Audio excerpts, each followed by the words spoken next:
Dave. Ryan, after watching Mike Yursich's speech at Skull Session, it seems like there's always one assistant coach on, maybe more, on Ohio State's team that kind of gets the team fired up more than the others. I think Mike Vrabel was that, and kind of Kerry Combs took the mantle from him. Is Mike kind of that guy for you, kind of helps you guys get a little extra fired up before games? Mike has a lot of juice. That one kind of came from a little bit out of nowhere, so I think that kind of got everybody fired up. He's got a lot of juice on the field, but I thought he did a great job. You can tell that was from the heart. So front row right, Joey. Ryan, in the past, you guys could use Tate Martell as like a scout team quarterback to simulate maybe the other team's quarterback who's mobile and stuff. With Adrian Martinez this week, how have you kind of gone about simulating him in practice? Our guys have gone up against Justin now, in spring and the preseason. So similar skill set that way, and so we haven't really changed a whole bunch. Over here to the right, Austin. Ryan, with the offensive line not grading out as champion, what happened there as that streak came to an end? Where do you want to see them better this week? Just finishing their blocks, protection, a lot of things, and we were hard on him. We graded him hard, which is good. And I thought Stud stood true to his grading system, which is if you don't grade over 80%, you don't get a champion, and we didn't do that. But again, not as many reps as typically you get, so we're gonna have to play better on Saturday night. Do you guys ever grade on a little bit of a curve to send a message? No, we try to do it, because guys will call you on that. You got to be as clean as you can on that and make sure it's a very, very black and white. Third row right, Dan.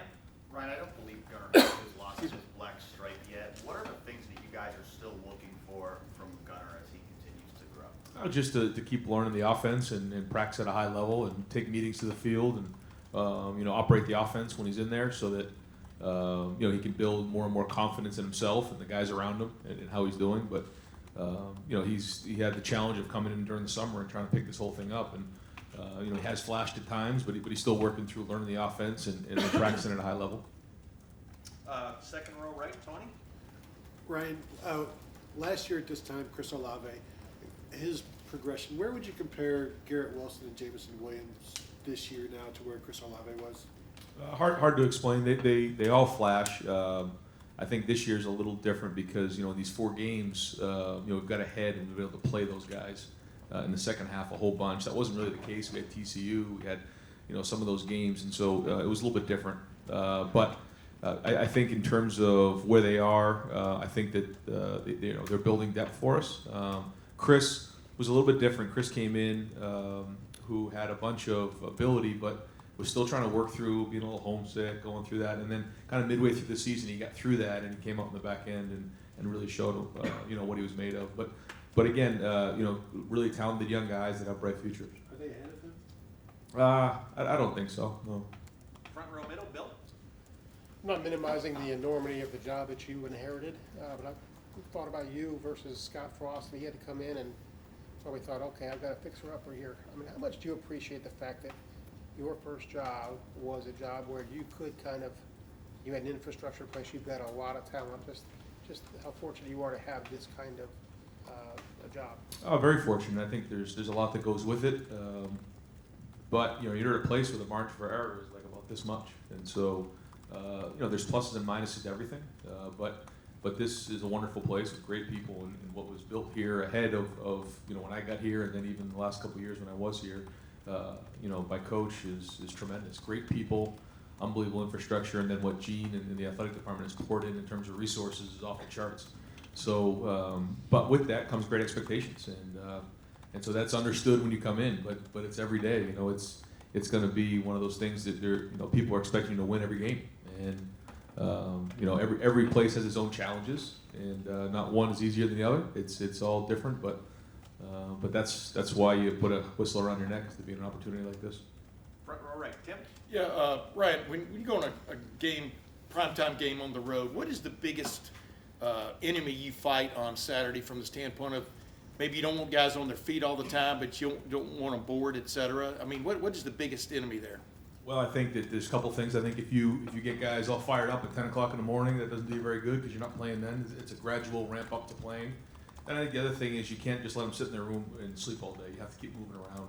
So we'll do that. We'll have them have a little snack, get to rest for an hour or so, then get up, walk them around, move them around, go through some meetings, put on the film, do a walkthrough, kind of keep them engaged, but don't wear them down.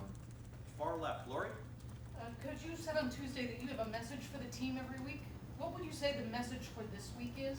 I think there's a couple of things. I think we have to take the next step on the road this week. We have to play tougher. We have to be more prepared, and we have to do a great job of playing harder than they do. I mean, that's really what it comes down to. And being on the road and handling adversity is going to be one of those things that's going to be hard. Whether it's the rain that they're calling for, a packed house, loud environment, the adversity's coming, and how we handle that's going to be critical. Just real quick, does a player get a Buckeye leave if they score a touchdown, but it's called back for someone else's penalty? No. No, it has to count. Front row left. Nathan? Haskell said yesterday he felt like the conditioning kind of got ramped up in practice this week. Why was that maybe especially important for those defensive linemen who've been able to rotate a lot but may not have that because of the tempo? Yeah, when you're playing with tempo, that's coming down the tube. So we had to practice at that rate and make sure that those guys understand what it's going to take to get lined up. And the only way to simulate that is to do that in practice. And so with that, comes conditioning. And so you'll run more plays, you'll run faster, and just to get those guys, ready to kind of play at a fast tempo, which we expect them to do. Fourth row middle. Andy? Coach, you guys have outscored opponents by 41 in the first quarter and 46 in the third quarter. How important is it to get off to a good start at the beginning of a game, especially on the road and at night? And then what kind of adjustments have you guys made at halftime? Yeah, well, it's been hard for us to make a bunch of adjustments because, like you said, we started pretty fast, so we haven't really gone through that process, which is one of the challenges this week is, can we play for 60 minutes and make some of those in-game adjustments and do a good job of putting it on the field in the second half. I thought we had the ones out there for the third quarter, and they played strong at that moment, but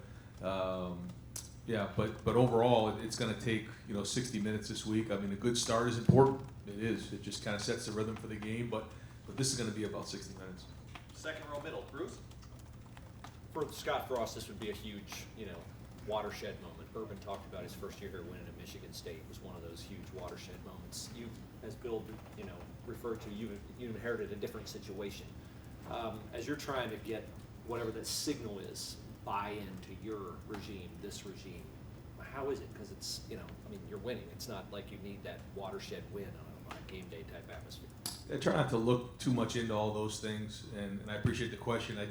It's more about how do we win on Saturday night, and let's just worry about who we are and how hard can we play, how tough can we play, and let's go find a way to win the game on the road.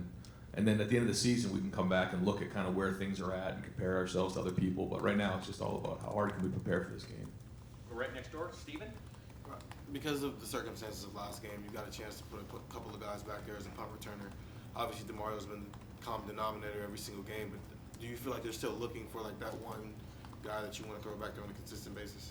Well, I think that Garrett made a statement in that he wants to go become a returner, and he'll have an opportunity to do that at certain times. DeMario will still return punts for us as well and kickoffs, but other guys are fighting for those positions, and when they get their opportunity, it's like any other competition. So Garrett made a statement with that return the other day. And final questions. Back row right. Spencer?